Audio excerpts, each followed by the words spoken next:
Hello students, मैं मीनाक्षी शिक्षा the education channel में आपका स्वागत करती हूँ। आज हम हिस्ट्री का एक बहुत ही इम्पोर्टेंट पार्ट करने वाले हैं जिसका नाम है वैदिक सभ्यता। तो आइए देखते हैं इसे। इससे पहले हमने सिंधु सभ्यता या हड़प्पा संस्कृति के बारे में पढ़ा, जिसका काल लगभग 1700 ईसा पूर्व तक रहा। उसके बाद 200 साल तक किसी ऐसी सभ्यता के प्रमाण नहीं मिले जो कि भारत में विकसित हुई हो, परंतु उसके बाद जिस सभ्यता के प्रमाण मिले उसे वैदिक सभ्यता कहा जाता है। वैदिक सभ्यता के काल के बारे में अगर बात करें तो वैदिक सभ्यता का काल 1500 से 600 बीसी तक का रहा, लेकिन इस काल को भी दो भागों में विभाजित किया गया है। प्रथम काल, जिसे हम देखते हैं, पूर्व वैदिक काल था, जो कि 1500 से 1000 बीसी तक रहा, और दूसरा जो पार्ट है वो उत्तर वैदिक काल कहलाया, जो कि 1000 से 600 बीसी तक रहा। वैदिक काल के बारे में अगर हम बात करें कि इसे वैदिक काल क्यों कहा जाता है, क्योंकि इसी काल में चारों वेदों का निर्माण हुआ, जिसे हम सामवेद, अथर्ववेद के नाम से जानते हैं। तो ये चारों वेदों का निर्माण जिस काल में हुआ उसे वैदिक काल कहा जाता है। अब वैदिक काल जो शब्द है वैदिक काल, उसका उद्गम क्या है? तो वैदिक शब्द का अर्थ है ज्ञान। जी हाँ, वैदिक शब्द वेदों से ही निकला है और इसका अर्थ है ज्ञान। तो वैदिक सभ्यता में ज्ञान का निर्माण हुआ, और इस सभ्यता की एक प्रमुख विशेषता यह थी कि ये एक ग्रामीण सभ्यता थी। यहाँ पर सोचने वाली बात यह है कि इससे पहले जो सभ्यता रही, जो कि हमने सिंधु घाटी सभ्यता पढ़ी या हड़प्पा सभ्यता पढ़ी, वो एक नगरीय सभ्यता थी।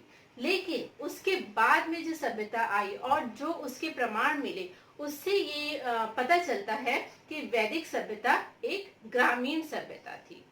अच्छा, वैदिक सभ्यता को 2 पार्ट्स में क्यों डिवाइड किया गया है? तो यहाँ हम देखते हैं कि पूर्व वैदिक काल में सिर्फ ऋग्वैदिक काल का वर्णन है, जिसमें ऋग्वेद का संपूर्ण वर्णन मिलता है, जबकि उत्तर वैदिक काल में अन्य तीनों वेदों के बारे में वर्णन मिलता है। तो इसको हम विस्तार में अगले भाग में पढ़ेंगे, लेकिन यहाँ पर एक संपूर्ण वैदिक काल का हमने परिचय दिया है। तो आइए देखते हैं। जैसे कि मैंने बताया कि इसका पूर्व वैदिक काल का जो कालक्रम है वो 1500 से 1000 बीसी तक रहा, और उत्तर वैदिक काल का कालक्रम 1000 से 600 बीसी तक रहा। वैदिक शब्द का अर्थ है ज्ञान, और ये वेदों से लिया गया है। अच्छा, अब वैदिक शब्द के जो वैदिक काल के वैदिक सभ्यता के निर्माता किसे कहा जाता है? तो निर्माता अगर हम देखें तो आर्यों को वैदिक काल का निर्माता कहा जाता है। यहाँ हम देखें, आर्यों को वैदिक काल का निर्माता कहा जाता है। अब आर्य कौन थे इसके बारे में हम आगे पढ़ेंगे, लेकिन आर्य शब्द का अर्थ क्या है? अगर हम ये देखें तो आर्य शब्द का अर्थ है श्रेष्ठ। श्रेष्ठ, जो कि श्रेष्ठ अपने आप को, स्वयं को श्रेष्ठ मानते थे अन्य लोगों से। और वो श्रेष्ठ किस आधार पर मानते थे? वो अपने आप को श्रेष्ठ मानते थे भाषा के आधार पर।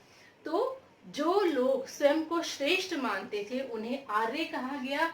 आर्य को वैदिक सभ्यता का निर्माता कहा जाता है। अब ये आर्य भारत के मूल निवासी थे या ये कहीं बाहर से आए? इस बात में कई पॉइंट्स आते हैं। इसके बाद तो इस बात में कई विद्वानों के अलग अलग मत हैं। तो अब हम देखते हैं कि विद्वानों के अलग अलग मत क्या हैं।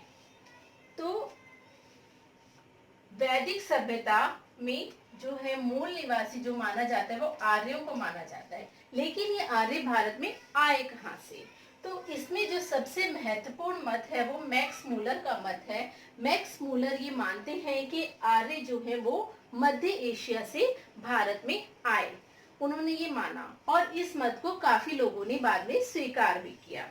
एक और मत के अनुसार डॉक्टर संपूर्णानंद ने इसी मध्य एशिया वाले मत को मानते हुए कुछ और आगे चलकर पर्टिकुलर प्लेस को डिफाइन किया, और उन्होंने कहा कि आर्य जो हैं वो मध्य एशिया में अल्प्स पर्वत से भारत में आए। यूरेशिया, यूरोप और एशिया के मध्य के स्थान से वो भारत में आए।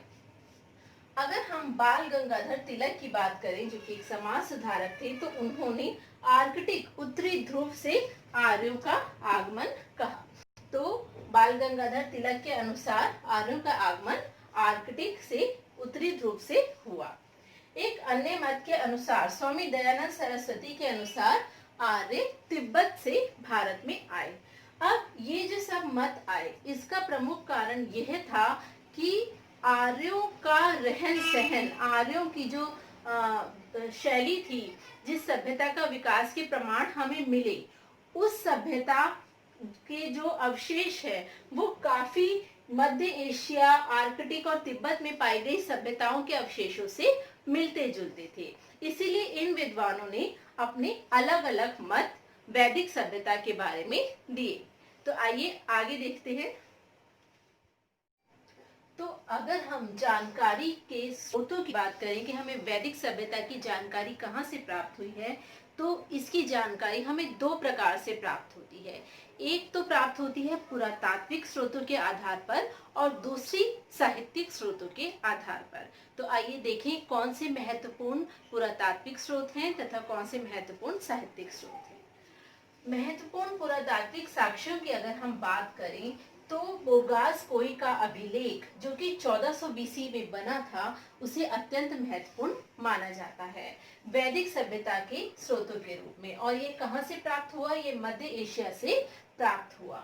अब इस अभिलेख में जो साक्ष्य हमें प्राप्त हुए हैं, उसमें भारतीय देवता जैसे इंद्र, वरुण, मित्र व नासत्य का उल्लेख मिला है। तो इससे स्पष्ट होता है कि वैदिक सभ्यता भारत में इस समय में विद्यमान थी। पूर्व वैदिक काल से प्राप्त अभिलेख, जैसे कि जो हमें साक्ष्य प्राप्त हुए हैं, गैरिक मृदभांड जो प्राप्त हुए हैं, वो भी इसके एक पुरातात्विक साक्ष्य के रूप में माने जाते हैं, जिसे हम ओसीपी के नाम से भी जानते हैं। और उत्तर वैदिक काल में जो चित्रित घूसर मृदभांड, जो मिट्टी के बर्तन जो प्राप्त हुए हैं, जिन्हें पीसीडब्ल्यू के नाम से जाना जाता है, ये भी वैदिक सभ्यता के पुरातात्विक अवशेषों के अंतर्गत आता है। तो ये थे हमारे पुरातात्विक साक्ष्य। अब बात करते हैं साहित्यिक स्रोतों की। जैसे कि वैदिक सभ्यता जो है वो सभ्यता ही वही है जिसमें वेदों का निर्माण हुआ। तो जब हम साहित्यिक स्रोतों की बात करते हैं, तो साहित्यिक स्रोतों में चारों वेदों का ही उल्लेख आता है। इसमें सबसे पहला जो है, जिसमें पूर्व वैदिक काल जिसे हम मानते हैं, तो वह है ऋग्वैदिक काल भी है। ऋग्वेद, जिसे हम सबसे प्राचीनतम वेद भी कहते हैं, ऋग्वेद को सबसे प्राचीनतम वेद कहा जाता है। इसके संकलनकर्ता की अगर हम बात करें, तो कृष्ण द्वैपायन और वेद व्यास ने इसको संकलित किया। कृष्ण द्वैपायन व वेद व्यास ने। इसके अंतर्गत 10 मंडल हैं, 1028 सूक्त हैं। 1028 सूक्त अर्थात मंत्र हैं। प्रथम व 10वां मंडल इसमें सबसे अंत में शामिल किया गया, इसीलिए प्रथम व 10वां मंडल जो है वो सबसे नया है। मंडल से यहाँ पर अभिप्राय है चैप्टर्स या पाठ। उसके बाद जो नेक्स्ट स्रोत है वह है सामवेद। सामवेद में वर्णन है संगीत का, तो इसमें पूरा संगीत का वर्णन है सामवेद के अंतर्गत। यजुर्वेद के अंतर्गत यज्ञ की विधियों का वर्णन है, और वह दोनों रूपों में है, गद्य व पद के रूप में है, इसीलिए इसे गद्य व पद का वेद भी कहा जाता है। तो ये क्वेश्चन बनता है कई बार कि गद्य व पद का वेद किसे कहा जाता है, तो यजुर्वेद को कहा जाता है।